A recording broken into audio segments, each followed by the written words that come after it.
Hello ನಮಸ್ತೆ, welcome to our BS² YouTube channel. ನೀವು KSET preparation, ಅದರಲ್ಲೂ ಲೈಫ್ ಸೈನ್ಸ್ಗೋಸ್ಕರ KSET ಪ್ರಿಪ್ರೇಷನ್ ಮಾಡ್ತಾಯಿದ್ರೆ ನಮ್ಮ ಚಾನಲ್ ನಿಮಗೆ ಉಪಯುಕ್ತವಾದ ಮಾಹಿತಿಯನ್ನು ಕೊಡಲಿಕ್ಕೆ ಸಹಾಯ ಮಾಡುತ್ತೆ. ಇಲ್ಲಿ ಒಂದೊಂದಾಗಿ ಕಾನ್ಸೆಪ್ಟನ್ನು ಸುಲಭವಾಗಿ ಸರಳ ಭಾಷೆಯಲ್ಲಿ ಅರ್ಥ ಮಾಡಿಸಿಕೊಡಲಾಗುತ್ತೆ. First concept, phytochrome. What is meant by phytochrome? Phytochrome is a key photoreceptor protein. It's found in plants, fungi, bacteria, and this absorbs the red and the far red light to regulate the growth processes like the seed germination and the flowering. ಅಂದರೆ ಏನಪ್ಪ ಅಂತಂದರೆ, ಫೈಟೋಕ್ರೋಮ್ ಅಂತಂದರೆ ಇದು ಒಂದು ರೀತಿ pigment, ವರ್ಣಕ. ಇದು ಯಾವ ರೂಪದಲ್ಲಿರ್ತದೆ ಅಂದರೆ ಪ್ರೋಟೀನ್ನ ರೂಪದಲ್ಲಿರ್ತದೆ. ಹಾಗಾಗಿ ಅದಕ್ಕಾಗಿಯೇ ಇದು ಫೈಟೋಕ್ರೋಮ ಫಸ್ಟ್ ಆಫ್ ಆಲ್ ಇದು ಒಂದು ಪಿಗ್ಮೆಂಟು. ಆಮೇಲೆ ಇದರ ಕೆಲಸ ಮುಖ್ಯವಾಗಿ ಸೂರ್ಯನ ಬೆಳಕನ್ನು ಹೀರಿಕೊಳ್ಳೋದಾಗೈತಿ. ಆಮೇಲೆ ಇದು ಪ್ರೋಟೀನ್ನ ರೂಪದಲ್ಲಿರೋದ್ರಿಂದ ಇದನ್ನು ಫೈಟೋಕ್ರೋಮ್ ಅಂತ ಕರಿತೀವಿ ನಾವು. ಪ್ರೋಟೀನ್ಸ್ ಅಂತ ಕರಿತೀವಿ. ಅದರ ಹೆಸರೇ ಫೈಟೋಕ್ರೋಮ್ ಅಂತ ಐತಿ. ಸೊ ಈ ಫೈಟೋಕ್ರೋಮ್ಗಳು ಎರಡು ವಿಧದಲ್ಲಿ ನಮಗೆ ಎಕ್ಸಿಸ್ಟ್ ಆಗ್ತಾವೆ. ಒಂದನೇದೇನಪ್ಪ ಅಂದ್ರೆ PR ಫಾರ್ಮ್, ಇನ್ನೊಂದು PFR ಫಾರ್ಮ್. PR ಫಾರ್ಮ್ ಅಂತಂದರೆ ರೆಡ್ ಲೈಟ್ ಅಬ್ಸರ್ಬಿಂಗ್ ಫಾರ್ಮ್.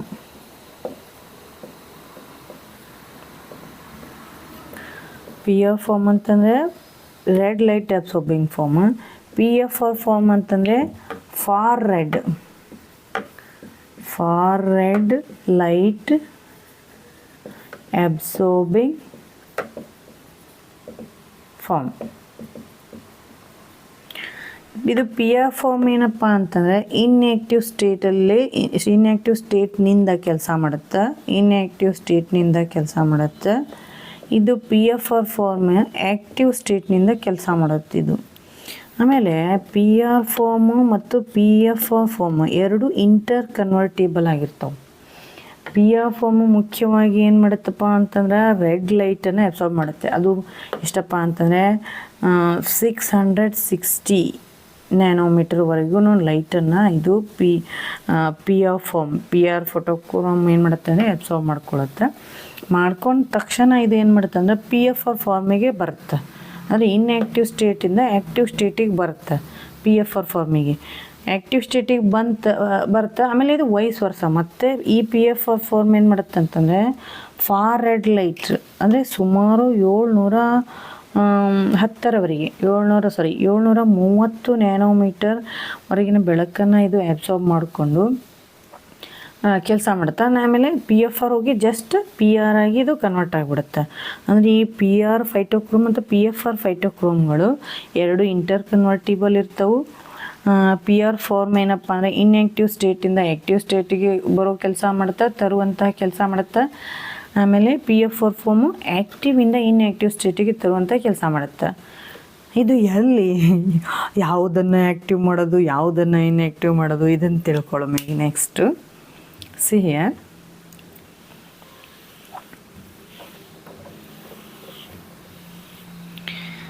ಇಷ್ಟೊತ್ತವರೆಗೂ ಹೇಳಿದೆ ನಾನು ಆ್ಯಕ್ಟಿವ್ ಸ್ಟೇಟು ಇನ್ಆ್ಯಕ್ಟಿವ್ ಸ್ಟೇಟ್ ಅಂತಂದರೆ ಮುಖ್ಯವಾಗಿ ಈ PR ಫಾರ್ಮು ಮತ್ತು PFR ಫಾರ್ಮು ಯಾವ ಕೆಲಸ ಮಾಡ್ತಾವು, ಸಸ್ಯಗಳಲ್ಲಿ ಯಾವ ರೀತಿಯ ಕೆಲಸವನ್ನು ಮಾಡ್ತಾವೆ ಅಂತ ನಾವು ಅರ್ಥ ಮಾಡ್ಕೊಂಡ್ಬಿಟ್ರೆ ನಮಗೆ ಗೊತ್ತಾಗ್ಬಿಡುತ್ತೆ. ಫಸ್ಟ್ ಆಫ್ ಆಲ್ ಇವು ಏನಪ್ಪ ಅಂದ್ರೆ ಸೀಡ್ ಜರ್ಮಿನೇಷನ್ನಲ್ಲಿ ಕೆಲಸ ಮಾಡ್ತಾವೆ. ಸೀಡ್ ಜರ್ಮಿನೇಷನ್ಗೆ ಈ ಫೈಟೋಕ್ರೋಮ್ಗಳು ಟ್ರಿಗರ್ ಮಾಡ್ತಾವೆ ಪ್ಲ್ಯಾಂಟನ್ನು. ನೆಕ್ಸ್ಟ್ ಏನಪ್ಪ ಅಂತಂದರೆ ಫೋಟೋಪಿರಿಯೋಡಿಸಮ್.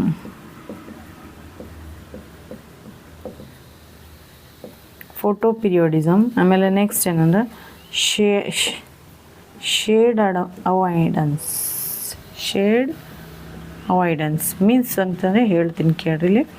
ಒಂದೇದು ಏನಪ್ಪ ಅಂತಂದರೆ ಈ ಫೈಟೋಕ್ರೋಮ್ಗಳು PR ಮತ್ತು PFR ಫಾರ್ಮ್ ಅದಾವಲ್ಲ ಇವೆರಡು PR ಫಾರ್ಮ್ ಮತ್ತು PFR ಫಾರ್ಮು ಇವು ಮುಖ್ಯವಾಗಿ ಸೀಡ್ ಜರ್ಮಿನೇಷನ್ನಲ್ಲಿ ಕೆಲಸ ಮಾಡ್ತಾವೆ. ಸೀಡ್ ಜರ್ಮಿನೇಷನ್ ಅಂತಂದರೆ ಈಗ ಸಸ್ಯದ ಬೀಜವು ಏನಪ್ಪ ಅಂತಂದ್ರೆ ರೆಸ್ಟಿಂಗ್ ಸ್ಟೇಟಿಂದ ಬೆಳೀಲಿಕ್ಕೆ ಜರ್ಮಿನೇಟ್ ಮಾಡಲಿಕ್ಕೆ ಸ್ಟಾರ್ಟ್ ಮಾಡೋದಕ್ಕೆ ಅದನ್ನು ಟ್ರಿಗರ್ ಮಾಡ್ತಕ್ಕಂಥದ್ದು ಕಾರಣೀಭೂತ ಆಗ್ತಕ್ಕಂಥದ್ದು ಯಾವುದಂದ್ರೆ ಪಿಯರ್ ಫಾರ್ಮ್ ಫೈಟೋಕ್ರೋಮ್.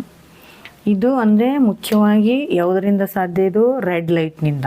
ಆ ರೆಡ್ ಲೈಟ್ನಿಂದ ಸೀಡ್ ಏನು ಮಾಡುತ್ತೆ ಅಂದರೆ ಜರ್ಮಿನೇಷನ್ ಮಾಡಲಿಕ್ಕೆ ಸ್ಟಾರ್ಟ್ ಮಾಡುತ್ತೆ. ಆ ರೆಡ್ ಲೈಟನ್ನು ಹೀರಿಕೊಳ್ಳೋದು, ಅದನ್ನು ಆ ಸೀಡಿಗೆ ಒದಗಿಸುವುದು ಯಾವುದಂತಂದರೆ ಫೈಟೋಕ್ರೋಮ್, ಪಿಯರ್ ಫೈಟೋಕ್ರೋಮ್. ಇನ್ನು ನೆಕ್ಸ್ಟ್ ಏನಪ್ಪ ಅಂದರೆ PFR ಫಾರ್ಮ್ ಅದ್ರದ್ದು ರಿಪೀಟ್ ವಿರುದ್ಧ ಕ್ರಿಯೆ ಮಾಡುತ್ತೆ. ಅಂದರೆ ಜರ್ಮಿನೇಷನ್ ಅಂದರೆ ಆ ಸೀಡನ್ನು ರೆಸ್ಟಿಂಗ್ ಫೇಜ್, ಸ್ಲೀಪ್ ಫೇಜಿಗೆ ಇದು ತೆಗೆದುಕೊಂಡು ಹೋಗುತ್ತೆ. ಇದು PR ಫಾರ್ಮ್. ಅಂದರೆ ಈ ರೀತಿಯಾಗಿ ಸೀಡ್ ಜರ್ಮಿನೇಷನ್ ವೇಳೆಯಲ್ಲಿ ಈ ಫೈಟೋಕ್ರೋಮ್ಗಳು ಕೆಲಸ ಮಾಡ್ತಾವೆ. ಒಂದು ಸೀಡನ್ನು ಜರ್ಮಿನೇಟ್ ಮಾಡಲಿಕ್ಕೆ ಸ್ಟಾರ್ಟ್ ಮಾಡಲಿಕ್ಕೆ ಸಹಾಯ ಮಾಡಿದ್ರೆ, ಇನ್ನೊಂದು ಅದನ್ನು ಸ್ಲೀಪ್ ಟೈಮಿಂಗಿಗೆ ಅಂದರೆ ಅದು ಎಲ್ಲಿವರೆಗೂ ಬೆಳಿಬೇಕು ಅನ್ನೋದನ್ನು ಲಿಮಿಟ್ ಹಾಕಲಿಕ್ಕೆ ಇದು PR ಫಾರ್ಮು ಸಹಾಯ ಮಾಡುತ್ತೆ. ಅದು ಯಾವ ಬೆಳಕನ್ನು ಹೀರಿಕೊಂಡಾಗ ಅದು ಸಾಧ್ಯ ಅಂತಂದ್ರೆ ಫಾರ್ ರೆಡ್ ಲೈಟ್ನಿಂದ. ಆ ಫಾರ್ ರೆಡ್ ಲೈಟನ್ನು ಈ PFR ಫಾರ್ಮ್ ಫೈಟೋಕ್ರೋಮ್ಗಳು ಅಬ್ಸಾರ್ಬ್ ಮಾಡಿಕೊಂಡು ಆ ಸಸ್ಯಕ್ಕೆ ಆ ಒಂದು ಮಾಹಿತಿಯನ್ನು ಒದಗಿಸ್ತವೆ. ನೆಕ್ಸ್ಟ್ ಇನ್ನು ಫೋಟೋ ಪಿರಿಯೋಡಿಸಮ್ನಲ್ಲಿ ಈ ಫೈಟೋಕ್ರೋಮ್ಗಳು ಸಸ್ಯಗಳಿಗೆ ಸಹಾಯ ಮಾಡ್ತಾವೆ. ಹಾಗಾದರೆ ಈ ಪಿರಿಯೋಡಿಸಮ್ ಅಂದರೆ ಏನು? ಇದು ಮುಖ್ಯವಾಗಿ ಅದಕ್ಕೆ ಫೋಟೋ ಪಿರಿಯೋಡಿಸಮ್ ಅಂತಂದರೆ ಡೇ ಆ್ಯಂಡ್ ನೈಟ್ದ ರೇಷಿಯೋ ಕ್ಯಾಲ್ಕುಲೇಟ್ ಮಾಡೋದು. ಡೇ ಆ್ಯಂಡ್ ನೈಟ್ದು ರೇಷಿಯೋವನ್ನು ಕ್ಯಾಲ್ಕುಲೇಟ್ ಮಾಡೋದು. ಡೇ ಆ್ಯಂಡ್ ನೈಟ್ ರೇಷಿಯೋನ ಕ್ಯಾಲ್ಕುಲೇಟ್ ಯಾವುದಕ್ಕೆ ಮಾಡ್ತಾವಪ್ಪ ಸಸ್ಯಗಳು ಅಂತಂದರೆ ಫಾರ್ ಫ್ಲವರಿಂಗ್. ಸಸ್ಯಗಳು ನೋಡ್ರಿ, ಕೆಲವೊಂದು ಸಸ್ಯಗಳು ಏನಪ್ಪ ಅಂತಂದರೆ ರಾತ್ರಿ ವೇಳೆಯಲ್ಲಿ ಹೂವನ್ನು ಅರಳಿಸಿದರೆ, ಇನ್ನು ಕೆಲವೊಂದು ಡೇ ಟೈಮಲ್ಲಿ ಹೂವನ್ನು ಅರಳಿಸ್ತವೆ. ಸೊ ಈ ಡೇ ಮತ್ತು ನೈಟ್ನ ಒಂದು ರೇಷಿಯೋನ ಕ್ಯಾಲ್ಕುಲೇಟ್ ಮಾಡ್ಕೊಳ್ಳೋಕ್ಕೆ ಈ ಒಂದು ಫೈಟೋಕ್ರೋಮ್ಗಳು ಸಸ್ಯಕ್ಕೆ ಸಹಾಯ ಮಾಡ್ತವೆ. ಅಂದರೆ ಫ್ಲವರಿಂಗೋಸ್ಕರ ಫೈಟೋಕ್ರೋಮ್ಗಳು ಅತಿ ಅವಶ್ಯಕವಾಗಿ ಬೇಕು. ನೆಕ್ಸ್ಟ್ ಶೇಡ್ ಅವಾಯ್ಡೆನ್ಸ್ ಅಂತಂದ್ರೆ ಏನಪ್ಪ ಅಂದರೆ, ಒಂದು ಸಸ್ಯ ಏನಂದರೆ ಇನ್ನೊಂದು ಸಸ್ಯದ ಒಂದು ನೆರಳಿನಲ್ಲಿ ಬೆಳೀತಾ ಇತ್ತಂದರೆ ಆ ಸಸ್ಯ ಏನು ಮಾಡುತ್ತೆ ಅಂದರೆ ಇಲ್ಲಿ ಶೇಡ್ ಅವಾಯ್ಡೆನ್ಸಲ್ಲಿ ಕೆಲಸ ಮಾಡೋದು ಮುಖ್ಯವಾಗಿ ಯಾವುದಂತಂದ್ರೆ PFR form for red light. ಅಂದರೆ 730 ನ್ಯಾನೋಮೀಟರ್ವರೆಗಿನ ಲೈಟನ್ನು ಈ ಒಂದು ಸಸ್ಯ ಐತೆಪ್ಪ ಅಂತಂದರೆ, ಲೈಕ್ ಈಗ ದೊಡ್ಡ ಸಸ್ಯಗಳು, ಮರಗಳು ಅದು ಇರ್ತಾವಲ್ಲ, ಈಗ ದೊಡ್ಡದಾದ ಒಂದು ಮರದ ಕೆಳಗಡೆ ಚಿಕ್ಕ ಸಸ್ಯಗಳು ಬೆಳೆದಿರ್ತಾವೆ.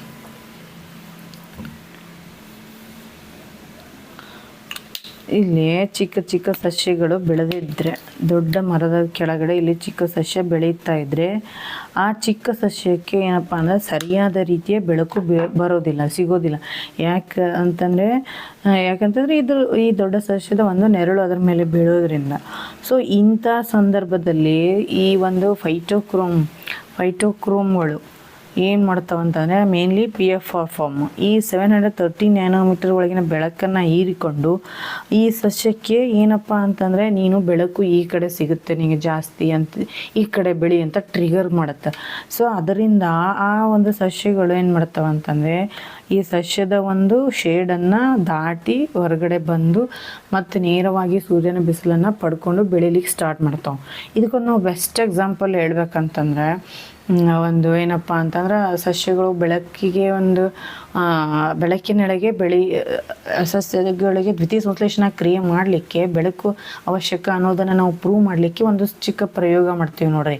ಒಂದು ರಟ್ಟಿನ ಬಾಕ್ಸ್ ಒಳಗಡೆ ಇಟ್ಟು ಅದಕ್ಕೊಂದು ಹೋಲ್ ಮಾಡಿ ಆ ರಟ್ಟಿನ ಬಾಕ್ಸ್ಗೆ ಬ್ಲ್ಯಾಕ್ ಪೇಪರನ್ನು ಹಚ್ಚಿದಾಗ, ಅಂದರೆ ಒಂದು ರಟ್ಟಿನ ಬಾಕ್ಸಲ್ಲಿ ನಾವು ಏನು ಮಾಡಿದಾಗ ಒಂದು ಪಾಟನ್ನು ಇಟ್ಟರೆ ಅದು ಏನು ಮಾಡುತ್ತಪ್ಪ ಅಂತಂದ್ರೆ ಇಲ್ಲೊಂದು ಹೋಲ್ ಮಾಡಿದ್ರೆ ಆ ಪ್ಲ್ಯಾಂಟು ಈ ಹೋಲ್ನ ಹೊರಗಡೆ ಹೈದು ಬೆಳೆಯೋಕ್ಕೆ ಸ್ಟಾರ್ಟ್ ಮಾಡುತ್ತೆ. ಯಾಕಂದರೆ ಮುಖ್ಯವಾಗಿ ಪ್ಲ್ಯಾಂಟ್ಸ್ಗೆ ಗ್ರೋತ್ ಆಗಲಿಕ್ಕೆ ನಮ್ಗೆ ಏನು ಬೇಕಂತಂದರೆ ಸನ್ಲೈಟ್ ಬೇಕು. ಈ ಸನ್ಲೈಟನ್ನು ಈ ಬಾಕ್ಸ್ ಒಳಗಡೆ ಪೂರ್ತಿ ಕತ್ತಲೆ ಆಗಿರೋದ್ರಿಂದ ಅದಕ್ಕೆ ಬೆಳಿಲಿಕ್ಕೆ ಈ ಒಂದು ಹೋಲ್ನಿಂದನೇ ಮಾತ್ರ ಬೆಳಕು ಸಿಗ್ತಾ ಇರೋದ್ರಿಂದ ಆ ಕಡೆಗೇ ಅದು ಬೆಳೆದು ಹೊರಗಡೆ ಬರುತ್ತೆ. ಎದಕ್ಕೋಸ್ಕರ? ಸನ್ಲೈಟನ್ನು ಪಡ್ಕೊಳ್ಳೋಕ್ಕೋಸ್ಕರ. ಸೊ ಈ ಕಾರ್ಯವನ್ನು ಸಸ್ಯಕ್ಕೆ ಮಾಡಲಿಕ್ಕೆ ಹಚ್ಚೋದೇ ಯಾವುದಂತಂದರೆ ಈ PFR ಫಾರ್ಮ್, ಅಂದರೆ ಈ ಫೈಟೋಕ್ರೋಮ್ಗಳು. ಈ ಕಡೆ ಬೆಳಕೈತಿ ಸೂರ್ಯಂದು, ಹೋಗು ಚಲಿಸು, ಆ ಕಡೆ ಹೋಗಿ ಬೆಳೆ ಅಂತೇಳಿ ಈ ಫೈಟೋಕ್ರೋಮ್ಗಳು ಸಸ್ಯಗಳಿಗೆ ಏನು ಮಾಡ್ತಾವಪ್ಪ ಅಂತಂದರೆ ಟ್ರಿಗರ್ ಮಾಡಿ ಬೆಳಿಲಿಕ್ಕೆ ಸಹಾಯ ಮಾಡ್ತಾವೆ. ಇಷ್ಟು ಏನಪ್ಪ ಅಂತಂದರೆ ಇದು ಫೈಟೋಕ್ರೋಮ್ದು. ಒಂದು ಸಣ್ಣ ರಿವಿಷನ್ ಮಾಡಬೇಕಂತಂದ್ರೆ phytochrome is nothing but these are the chromoproteins. ಅಂದರೆ ಈ ಒಂದು ಪಿಗ್ಮೆಂಟ್ಗಳು ಪ್ರೋಟೀನ್ನ ರೂಪದಲ್ಲಿರ್ತವೆ. ಇವು ಸಸ್ಯ 2 ಫಾರ್ಮ್ ಒಳಗಿರ್ತವೆ, PR ಫಾರ್ಮ್ ಮತ್ತು PFR ಫಾರ್ಮ್. ಇದು ಸಸ್ಯಕ್ಕೆ ಮುಖ್ಯವಾಗಿ ಸೀಡ್ ಜರ್ಮಿನೇಷನ್ ಟೈಮಿಂಗ್ ಒಳಗೆ, ಆಮೇಲೆ ಫೋಟೋ ಪಿರಿಯಡಿಸಮ್ಗೋಸ್ಕರ ಮತ್ತು ಶೇಡ್ ಅವಾಯ್ಡೆನ್ಸ್ಗೋಸ್ಕರ ಸಹಾಯ ಮಾಡ್ತವೆ. Thank you. ನೆಕ್ಸ್ಟ್ ಕಾನ್ಸೆಪ್ಟ್ನಲ್ಲಿ ಭೇಟಿಯಾಗೋಣ. ಧನ್ಯವಾದಗಳು.